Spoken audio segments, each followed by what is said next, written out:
Hi friends, मी रेश्मा. स्वागत आहे तुमचं माझ्या ब्लॉगमध्ये. तर आज आपण इथे बनवणार आहोत गुलाबजामुन ब्रेडचे.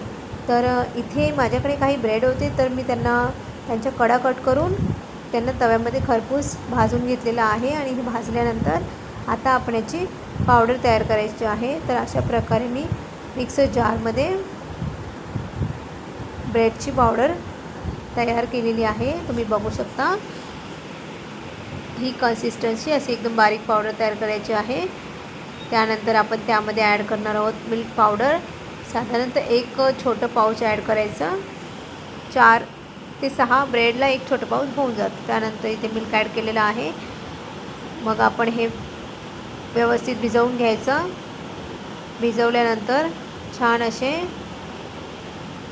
बॉल आपण याचे तयार करून घ्यायचे आहेत.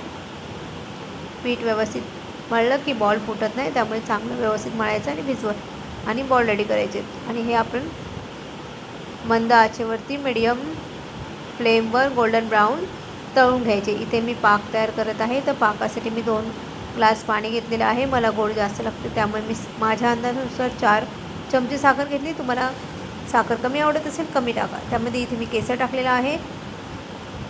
आणि आपण पाक चांगला शिजवून घ्यायचा आहे. इथे मी एकतारी पाक मीडियम बनवत आहे, त्यामुळे बघा पाक एकदम मी छान उकळू दिलेला आहे स्लो गॅसवरती. पाक थंड करायचा, काहीच एक गरम नाही ठेवायचं, पूर्णपणे थंड करून घ्यायचं. त्यानंतर आपण तळलेले बॉल याच्यामध्ये ॲड करायचे. साधारण ते 7 ते 8 तास ह्या गुलाबजामुनला या पाकामध्ये राहू द्यायचं आहे. पूर्ण मुरल्यानंतर बघा हे असे सॉफ्ट आणि स्पॉन्जी होतात आणि खाण्यामध्ये छान छान टेस्ट लागतात.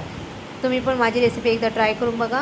आवडल्यास नक्की फॉलो, लाईक, शेअर, कमेंट करा. बाय.